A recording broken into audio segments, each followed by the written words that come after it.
भी खत्म हो जाती है। जी हाँ। सही। अगला जो सवाल है हमारे पास वो स्किन डिजीज़ का है, और काफ़ी प्रॉब्लम्स हैं जो ठंडे इलाके हैं, जो ठंडे ममालिक हैं जहाँ पर सर्दी बहुत ज़्यादा, विंटर बहुत शदीद होता है, स्किन प्रॉब्लम्स वहाँ पर ज़्यादा बच्चों के साथ अमूमन होती हैं। तो इसका क्या इलाज है, क्योंकि इसमें माँ बाप बहुत ज़्यादा सफ़र करते हैं, बहुत ज़्यादा प्रॉब्लम हो जाती है, क्योंकि बच्चों को समझाना मुश्किल है, इतने छोटे बच्चे समझते नहीं हैं, वो खुजाते हैं, उससे ब्लीडिंग होती है, काफ़ी प्रॉब्लम्स होती हैं। इस बारे में क्या कहेंगे?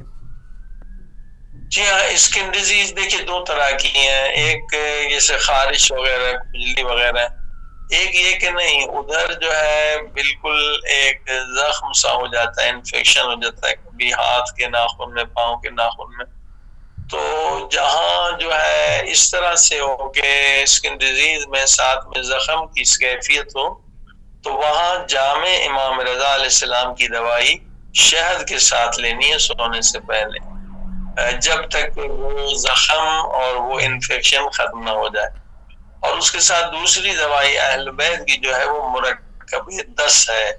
मुरक्कबे 10 तमाम तकरीबन जो स्किन डिजीज के लिए बहुत पावरफुल दवा है, और न फकत स्किन डिजीज बल्कि वो पेट की भी बहुत सारी बीमारियों के लिए बहुत मुफीद है, और बल्कि वजन गिराने में भी काम देती है मुरक्कबे 10।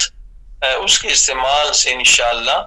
और दूसरा तरीका जो हम पहले भी बता चुके हैं कि लीमू का पानी, ऑर्गेनिक लीमू, खाल के साथ उसे जब आप निचोड़ेंगे तो सफेद रंग होना चाहिए उसका, कि लीमू की बहुत सारे, छोटा लीमू, बड़ा लीमू, यानी पूरा जो लीमू स्किन के साथ है उसको अगर ग्राइंड कर लें पूरा एकदम कुचल जाए वो। एक जो लीमू को निचोड़ा जाता है उसका पानी है, पानी जैसा रंग होता है। ठीक है। अगर खाल के साथ बड़े लीमू को आप निचोड़े तो उसका रंग दूध जैसा, पानी जैसा नहीं होता है, वो जो दूध की तरह माइल होता है, वो बहुत मुफीद है। एक छोटा कप उसमें बाल्टी में मिला के और 2-3 मरतबा उससे दिन में 2 मरतबा भी नहा ले तो बहुत अच्छा है।